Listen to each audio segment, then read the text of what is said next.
I skipped the SATs and she was like, you're going to be nothing in life. You're never going to be successful. So now anytime I do something successful, I'm like, and I would like to thank Mrs. Tuckman from the 11th grade. Mm-hmm. Yeah, exactly. You're listening to The Angry Designer Podcast, where we help frustrated graphic designers survive and thrive. This week, we're bringing you a live recording from Creative South 2024. Beginning a new series of event-based interviews called The Angry Designers Live. What's up, Angry Designers? We have yet another fantastic guest today. Hi. We're coming at you live from Creative South, all right? And we have Jess Goldsmith. Yes. Because everything she touches turns to gold, okay? I'm sure you've heard that before. You know what? I haven't, but it's also really impressive. It's not that it's impressive that you got my name right. It's that so many people get it wrong. Why? I don't know. How do you get Goldsmith wrong? It's a very easy name. I'm Jen Goldberg. Jesse Goodsmith. There's your alter ego. I will never be a Jesse. Don't call me Jesse.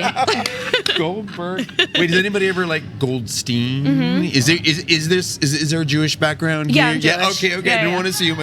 And she's from New York. And I'm from New York. Right? Little intimidating because I don't think I've ever really talked to her. I'm not intimidated. What are you talking about? You're like dude, when I went to go interrupt you and you're like, you were fine, and then it's like a New York person talking to an LA person, and here you got a Canadian being like, sorry to interrupt, sorry. It's just like, holy, there's so much super energy. We're good. It's all good. So you had the pleasure of speaking yesterday, so you got it out and out of the way with early. Well, I actually asked Mike, I was like, can you put me in an early spot? Because I get nervous speaking, and I was like, I want to kind of get it over with so I can just enjoy the rest of the conference. What would you? Was actually all nervous? No. I don't know. I just get nervous. Speaking in general, like in public, talking face to face like this is chill. That's totally fine. But like on a stage and like you see everybody looking at you. Yeah. I'm like freaking out. Yeah, well, I mean, again, and you've had a lot to talk about, obviously. Mm-hmm. And before we even get to your whole experience and everything else, New York. Like, that's freaking cool. Yeah. So, first and foremost, what's the design scene like even there? I mean, it's cool. I don't know. Like, I don't know how to describe it. I don't know, like, all of the designers. For the height of my career, like, starting to, like, push up was, like, when the pandemic started. Yeah. So I haven't had that much time to be, like, in the scene as much. But, like, now that I can, like, leave my house and do things. I mean, like, it's cool. I'm going to like a lot more like shows, conferences, meeting up with people. I just moved into like my first like actual studio with two other creatives. Which is cool. Yeah. I'm very proud of myself for that one. Yeah, you did good. You did good, girl. Yeah. Well, and again, you know, okay, so not that we're gonna jump into this a little later, of course, but your claim to fame from the design side, of course, besides working with giant brands, is you're like type queen, right? I don't know that I'm type queen. I love letters. Right. I love lettering. I love typography, and I run the Women of Type community. Very cool. But.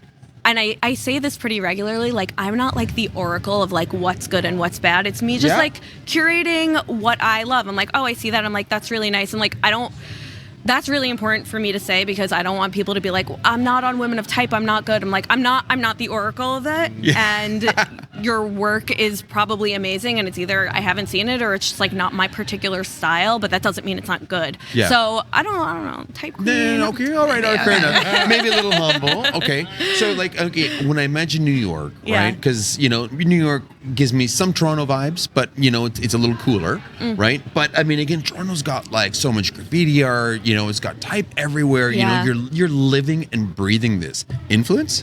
Oh, totally. Yeah. Totally, yeah. So, born and raised in Brooklyn. Cool. And, there's obviously a lot of graffiti around Brooklyn, and some of it really sucks, and some of it is... Can I curse? Absolutely. Oh, dude. Okay. Dude, I think we invented professional cursing. Okay, I don't know. I'm in the South. I don't know. People get mad at it.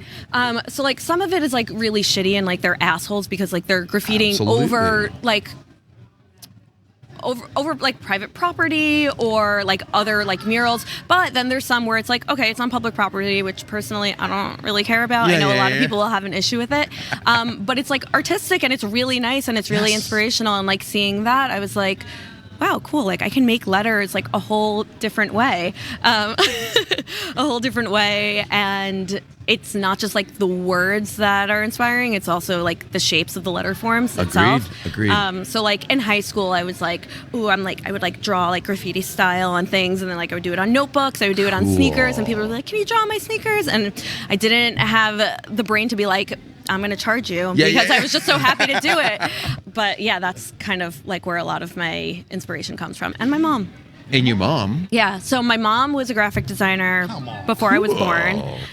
But like also like not pre-Adobe, but like when Adobe wasn't like the industry standard. So she did everything like by hand, like with the Ruby Lith and like the X-Acto knives and all of that. And like one of the things that she specialized in was type. Yes. So she's also always like loved typography and letters, and she would just like sit and like doodle, you know. That's amazing. And I would see it and I'd be like, oh, that's so cool. And like, you know, I picked up on that too. So it started from there, and then it kind of went to the graffiti culture. So when was the jump when you took it professional? Okay, so like, did you actually go to school? No, for like a semester. For like a minute. For like a minute. Yeah, like I technically went to school, but I hated it. And like I thought I wanted to be a graphic designer, and I took like my first graphic design class, and they were teaching like the basics of Illustrator, and like I just couldn't do it, and I was so upset, and I was crying, and I just like left the class, and I'm like, oh my god, I'll never make it in this business, and I kind of like just didn't do anything with design for such a long time because I was so intimidated by it. And like, okay, now I've learned, like I just wasn't being taught the way that I learn. Yes. But I've always been artistic and creative, and I've always been like curious about making things. So like that's been a standard in my life, like really like since I was born, since the womb. Yeah.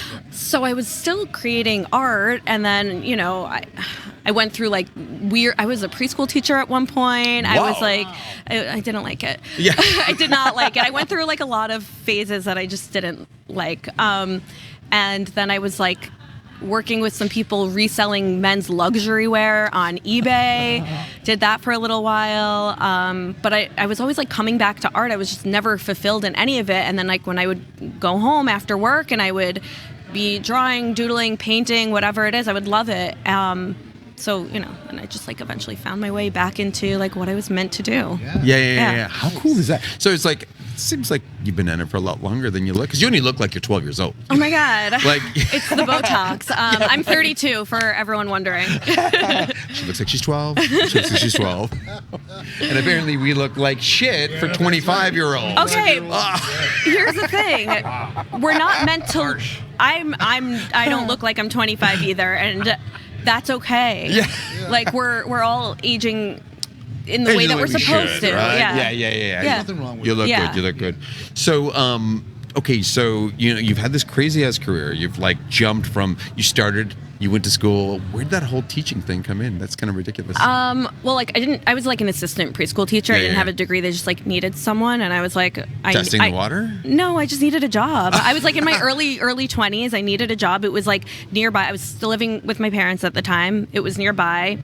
They were paying in cash, and it was like, okay, and like it gave me it afforded me enough to be able to like move into like a room in an apartment with two other roommates. Yeah, like, very cool. Yeah. So then, okay, so non-school, living in a crazy world like New York, Yeah. right? Which God knows is expensive as heck. But it's not crazy when you were born and When raised there. I It's was like just the gonna say, standard. It's your normal. Right? It's like, yeah. To us, it would be like mental. I was just talking to somebody but- else about that, and it's like when I go anywhere else other than like LA or San Francisco, it's like everything is like shockingly affordable. Yeah.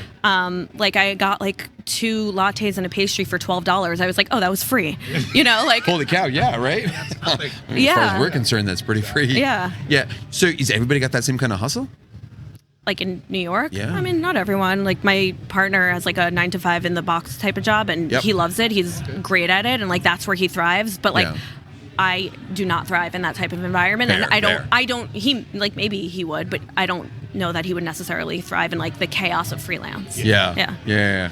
So okay, so we're going from primary school assistant teacher because I need a job, and now if we were to fast forward, I mean, looking at your resume, I mean, you've worked with some of the biggest brands out there, right? Which is kind of insane. So take us through that story, because that's really freaking cool. So I've always wanted to work with large brands. I always thought it was so cool, like seeing people talking to me like, oh, I made this for XYZ, whatever. And like, it's so impressive to me. And like, I always was like, oh my God, they're like famous. And like, that wasn't my goal. Like, I mean, I'm not famous, and like, I don't ever want to be. In some groups, but... No, I mean, I think people know my work and know me, but like, that's okay. I just like never like the like, wow, this big personality and this name. Like, I never necessarily wanted that. I just like wanted like, I guess, to prove to myself that I could do it, and like working with the largest brands would validate that to myself, you know? So actually, that's interesting, because I had a similar, you know, we're in a very niche space and it's not near as exciting, but you're in the same vein. I always like, no, I want those companies. I want those brands. I want those billion-dollar brands. They're not known the same way as, you know, B2C brands are, but in our niche. And maybe it is for personal validation. Interesting. For me too. I mean, maybe I will say a lot of it, like I had a teacher, I think it was 11th grade, and I skipped the SATs. I was like, fuck it, I'm just not doing it. I'm intelligent, and I learn a little bit differently, but I was not a good student. Like I was an asshole, like whatever. I was a teenager. It is what it is. But I skipped the SATs, and she was like, you're going to be nothing in life. You're never going to be successful. So now anytime I do something successful, I'm like, and I would like to thank Mrs. Tuckman from the 11th grade. Mm-hmm. Yeah, exactly. Where are you now? Yeah. Where are you now, bitch? Yeah. I don't know where she is. I hope she's alive. I hope she's well and all of that, but like not too well. Yeah. Healthy, you know, whatever. Like, I don't wish any bad. Healthy, but in a gutter somewhere. You know, I had a college prof tell me I was never going to make it in this industry with this attitude. I mean, this is where I get it. And so it's just like, and what have I done since? Exactly. And I remember being asked to go back to teach at that college. I remember it's just like, you know, gotcha. That's where the angry comes from. It's just like, screw you, man. I'm going to use this. So good on you. Yeah. So keep going then. Okay, so it's not like I knew I wasn't going to get these big brands right away. Like, you know, you have to be a little bit delusional to be successful, I think. Neat. I had a mentor who, like, one of the best pieces of advice that I ever got really was like, you have to eat shit. Like, you can't just jump into the big things. Like, you have to do some shitty jobs and maybe sometimes jobs that don't pay the best, or like things that I'm like, this isn't even my style, but like, you know, it helps build up that portfolio. And like my first like quote unquote big break was, I was like signed up with Creative Circle. Are you familiar? Yeah. Okay. So they're like, you know, they pair creatives with companies. Jobs. And I ended up having an interview with someone on the marketing team for Stella Artois. Cool. Yeah, and I was like so excited, but I was like, I'm never gonna get it. And they ended up choosing me, and it was a huge campaign. It was like 10 illustrations for cities across the U.S., and I worked my ass off. And like, now looking back, I'm like, oh my God, I would have charged triple. Yeah, but at the time, I was like, this is like the first 5-figure job that I ever got. And it was so exciting to me. And I was like so proud of myself, but also so scared. I'm like, they're going to find out that I don't know how to do any of this, blah, blah, blah. And it ended up turning beautiful. Like, it's one of my, it's interesting because it's not really like my typical style, but having that name now under my belt, I can be like, oh, okay, here's proof of concept for like what I'm capable of. And then I just kind of move forward from there. And then people would find me, or I would do outreach and referrals and things like that.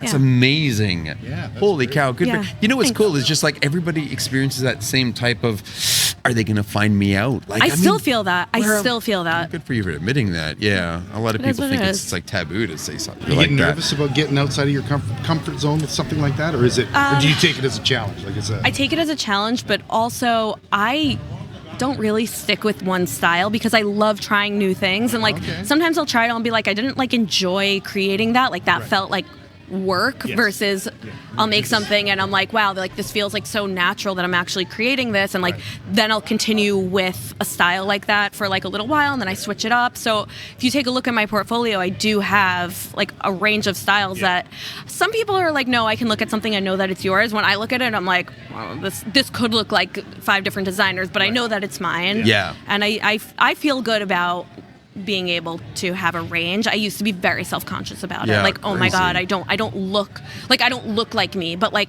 I am multifaceted, so it does look like me. Yeah, absolutely. So do you think it's an important skill that designers still should have? You know, it depends. I think so many people preach like niche down, Yep. and I'm like, why? Yeah. If you love doing a bunch of things, and do a bunch of things, and like that variety can garner you a variety of different clients in different industries. Agreed. And if you love niching down and doing that one thing, that's also amazing, and you can be like at the top of your game in that industry. So I don't know, the niche down thing. I've always been like, I'm not doing that. It's tricky, right? Yeah. So Stella got you to create, was it text-based designs? No, that was or- all illustration, vector was- illustration. Yeah. Nice. Okay, so then go from Stella. What did that do for your career? How did it propel that? The confidence boost? Was yeah, it definitely you a still confidence stuck around in boost. circle? I was doing a lot of outreach at the time, and like I would always like put that name, like, you know, oh, and here's the campaign that I did for Stella Artois, and you know, and then I would show like the work that I did for other like smaller brands, but I know that it was the big brand that like got people excited. And then like my second larger break was that the American Foundation for Suicide Prevention got in touch with me to do their campaign, which was really cool, really inspiring, and like very meaningful to me. Yeah. Like I talk about mental health a lot as well. And that was like a really big one That'd be too. cool. Yeah. How are they finding you? Instagram. Wow. Yeah. Wow, that's actually impressive. Yeah. So it does work. It does. I mean, okay, so this was also like pre-algorithm shift. Oh, yeah. Someone asked me that question yesterday during my talk, and I was like, I feel like I'm not posed to give advice on that, because like my quote unquote bigger breaks, and like also with starting Women of Type, was pre-algorithm shift when things made sense. Yes. And now I'm like, I don't know. I hired somebody to help me with that because I have no idea. Yeah, interesting. Yeah. Still. So, so at this point, people are finding you, your portfolio's growing, and now you're at a place where you're still independent, Yeah. right? And you got no employees. I have a contractor that I work with. Yeah, for yeah, social yeah. media. No, She's that's great. smart. Shout Yeah. out to Jamie. Yeah. Yeah. and now you are. We just talked about this, which is awesome. You just moved into a new studio. Yeah. Right. It's so exciting. What kind of like? I mean, that's not a rush. It's like scary because it happened so quickly. So Yeah. it happened to be, I've been wanting to move into a studio space for a really long time, but you know, real estate in New York is expensive. Yeah. I didn't want to do a co-working space because I wanted a dedicated spot where I can just like leave my shit and like make it feel like mine. And when you have a co-working space, like the environment's cool and it can be all pretty and everything, but then at the end of the day, it's like, I have to schlep all of my stuff back and forth, and it's also it's not necessarily me. It's somebody Yeah. else designed it, Yeah. and it could be as nice as it is, but it's still not me. Yeah. So somebody that I know previously, Annika Lindenberg from like Dirty Bandits, and she does You're Not Alone murals. She's really cool. I don't know if you're familiar with her work, but it's Bandits, great. yeah, but yeah. Oh yeah, that's her. Yeah, okay, good. Yeah. Cool. She posted that she was looking for somebody to like move into her studio space, like she had an extra spot. Cool. And I was like, and I knew her already, and I had been to the studio, and I'm like, okay, I'm down. So like it happened so quickly, where like we talked about it, and then like I was away for a week, and then I was like, okay, can I come see it? And then I just like moved in, and I literally She just shows moved- up with like suitcase. No, I did. like- I came like in an Uber with like boxes of my stuff, and I'm like, we're cool, okay, amazing. Like signed the sublease agreement, paid my first month in deposit, and like it's been less than 2 weeks that I'm there, so like it's so new. So is it like big factory type thing, or is it like a? So it's in Gowanus. I don't know if you're familiar with the area, but it's like kind of industrial, and there are a lot of like studios there. So it's like this Cool. larger room, and then it's me, her, and another artist in there. Do you guys use that, like have a corner? Yeah, I have like my desk area. Yeah, it's much better than like the corner of my living room. Yeah, fair enough. I will fair say enough. that. Yeah. So how are you going to decorate this though? Because that was the big question. That was the big talk that we had know. before. Do you go all maximalism and put stuff everywhere, or do you go minimal, which she was leaning towards? Yeah. So like, okay, here's the thing. Like my apartment is like very bright, very colorful. I have art everywhere. And I have like this abstract mural in my dining room that I painted. Cool. And I'm like, I want to put art up. Like my instinct is to fill the walls Yeah. with color and all of that. But like maybe I should just, and I'm not going to keep it like minimalist is, I'm just never going to be that. Yeah. But like maybe like tone it down, like pull it back a little bit so I can just be like, have a little bit of a calm space when I'm working. How important do you think the environment is to the work? Oh my God. So important. Like Yeah. even just I didn't go into the studio one day, I don't know, for whatever reason. I think like I had like some appointments that I needed to do from home. Therapy. Go to therapy. And, might as well say it, whatever. And this is therapeutic. I just want to say this is therapeutic. It is, right? Just like talking it out. And it wasn't until later in the day, I'm like, I'm just going to stay home for the day. I'll get like my work done, and then I'll go into the studio after my session. And like, I couldn't get work done because I was just like, I'm home, so it feels like, okay, I should be sitting on the couch, laying down with my dogs. Mm-hmm. Oh, what should I tidy up? I have to do dishes. I have to do that. Should I do laundry? And it's like, I go into the studio and all I have is work. Yes. So I think it is really important. But I also know it's not super accessible. Like, it took me such a long time to like have the opportunity to even consider moving into it. So like, I don't know. The real estate market sucks. That's nothing. That's not an original thought. We all know it. Yeah, but it's still really impressive that you're at that point now. Yeah, I mean, does it feel like work when you get in there? Okay, assuming, because it's only been 2 weeks. But now that you have your own awesome dedicated space, it's still going to feel work, or does it now get back to that whole, feels like art? I mean, it's always like a mix between both, because like when you're doing client work, there's still a brief that you need to follow. Like, I've worked with some amazing clients that are like, we just need it to say X, Y, and Z, or we just need to have like this asset in it. Yeah. But like, overall, like, you're going to get a client brief, and like, it's not, even if they're like, okay, we love your style, but like, can you make it like this? So like, it still always is work. And I think with the freelancing side, I don't think people realize like how much of it is just emails. Yes. It's like, I could spend a whole day just like emailing people, doing outreach, and like, it could be exciting. It's exciting like when someone finally responds back and you're like, yes, amazing. Okay, cool. Like, because I like, even if I don't end up working with someone, it's like, cool, like now my name is in the room, and I can like garner that relationship and just say like, hey, what's up? Like, I'd love to just hear what you're doing and what you're up to. And I genuinely mean it. Like, okay, we don't work together, whatever, but like, if I connect with somebody, like, I want to hear what they're up to, especially if they're in the creative space. I find it really interesting. Yeah, absolutely. Yeah. Wow, what a fun rush though for that, right?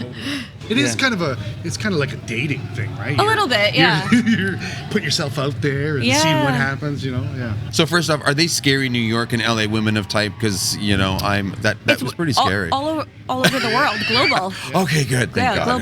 Global. Okay. We're all mean. It's crazy. Oh shit. We're mean, and we're all. No, I'm joking. You know what? The community I have is wonderful. 15 and a 12-year-old daughter, so I might agree with that statement. I'm very scared of teenagers. Like, I'm afraid of teenagers. When I'm like walking anywhere and I see like a group of teenagers, I'm like, I gotta cross the street. I can tell you right mean. now, you were scary as a teenager. I was so mean. I was so mean. I could tell. I was. Jeez, I'm getting a little nervous even now, but now we've broken it down a bit. But, all right, please start about women of type. So women of type, I've always loved typography. I've always loved lettering, and this was March 2020. I was trying to get featured on like all these like cool pages, and like people weren't featuring me. I'm like, well, I know my work is good because I'm getting hired.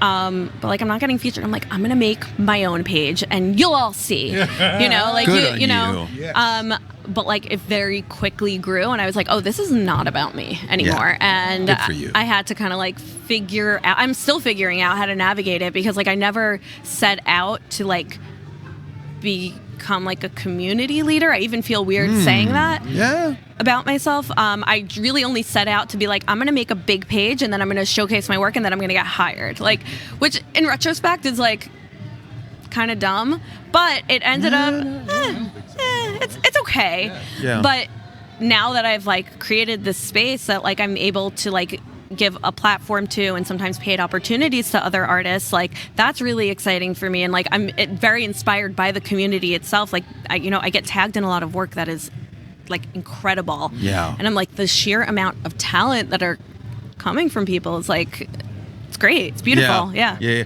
did you ever think then, until this event, I never really paid much attention to community. Yeah. I appreciated it. I supported it. I never realized the importance of it. And this event has been really eye-opening. I mean, that was so nice. One of the topics. The very first topic for this was just going to be, like, what did he say? Come as friends, leave as family, right? Yeah, or come as strangers. Just come as strangers. Yeah. Well, yeah, really. But Yeah. the idea is just the support that you get from community. Yeah. So did you feel this before starting this event? Or starting Women of Type? It was also like still in like the that very like beginning-ish of my career, so it's so Yeah. hard. It's so hard to say because like I wasn't like as involved in like any community at Yeah. the time. I was just kind of like, I just want to make art and then also get paid to make art and Yeah. do what I love.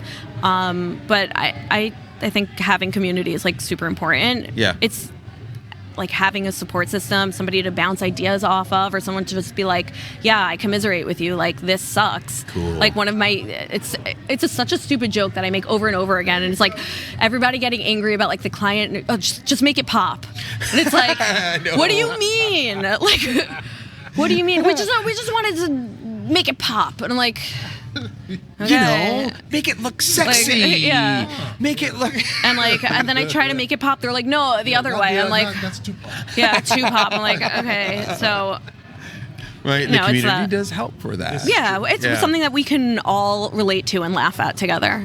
Do you think that the community has value to not only freelancers, because I can see the value there, but you know, smaller agencies, smaller groups, or even in-house? I mean, so I showcase individuals, Yep. but I've had a lot of people tell me that they've gotten work from being featured on Women of Type, and like I've had art directors tell me like I use Women of Type as a resource. Wow. Which that I love. Like That's that makes me awesome. so happy. Yeah. Yeah. Wow, that's really cool, right? Yeah, so it's going to grow. Yeah. Okay, so then what's next? So I published a book last year. It's not all of my work. It's a collection of work from women and non-binary artists really all over the world. Yeah. It's a beautiful book. I'm really proud of it. People have been asking if I'm going to do a second one. I would love to. It's just like a lot of work and a lot of upfront costs that I don't necessarily have. But I think like I would love to position myself to be able to get like sponsorship money, sponsors if you're out there. If anybody wants. To do a book, to do some like in-person events, tutorials, and like there are classes and tutorials from a lot of other communities, and I don't want to like the space is like saturated, and I don't feel like I need to oversaturate it. So I would love to just have it be like community based, where like let's all come together and just like create something. Yeah. You know, and maybe do some teaching stuff, but I do there's so much of those already, and I don't feel like that there's enough of like almost like a group therapy for creatives. I would love that. I would love to see that. Yeah. Damn, this whole podcast is about therapy in one sort or Yeah. another. So how ideal was this? Dude, this is awesome. I'm glad you came to talk to Me us too. over I'm this. so happy Right? to, like, met This you is kind guys. of fun. Yeah. So wait. To raise money, GoFundMe page? Like, No, why don't you I'd love consider to something like that? have like large sponsors be Yeah, like, yeah, hey, yeah. we're gonna sponsor an event series, or we're gonna sponsor Smart. like a workshop or something like that, and like that way I can take the time to provide that resource for the community, because as of now it's kind of like Women of Type is kind of like a full-time job, even with the help that I've hired to, you know, like run the social and stuff, and like the only time I get paid is when I get like some like sponsored content, but realistically that's not a salary. It's kind of like just like supplemental, so I can rationalize keep going. Fair. But I love doing it. Yes. It is a lot of work and it is really hard, but I love doing it and it is very fulfilling. Yeah. So, you know, it would be even more fulfilling if I can rationalize it monetarily. Yeah, I agree with that. I'd be like, okay, No. now I don't have to worry. So where do people find Women of Type? Find Women of Type on Instagram at Women of Type, womenoftype.com. You can get the book on Amazon. And you can find me at Chick of All Trade, no S at the end. Chick of All Trade. Chick of all trade. That's me. Right? That is totally it too, right? And if anybody has any ideas or wants to sponsor our friend Yes, here or any, please. you know, hit her up. I mean, honestly, this was so fun to talk about Yeah, something like this. this was a right? good time. And it's always really cool to be in the presence of talent. Thank So you I so know you got much. talent and a mission, okay? Yeah. See? So I said enough nice things so that the New York thing isn't scary anymore. I don't think you guys think I'm scary? I don't think I'm not scary. Not so much. But this was a really good thing. So thank you for Thank joining you. us. Thank you for You know, having by me. all means, guys, you know where to find her and hit us up. You know where we are on Instagram. You know where we are on YouTube. And now you know where you can find Jess. Yes. All right? Yes. All right. Well, thank you. This is live from Creative South. Woohoo. My name's Massimo. My name is Sean. And you are? Jess. All right. Stay creative. And stay angry. Ah. Peace.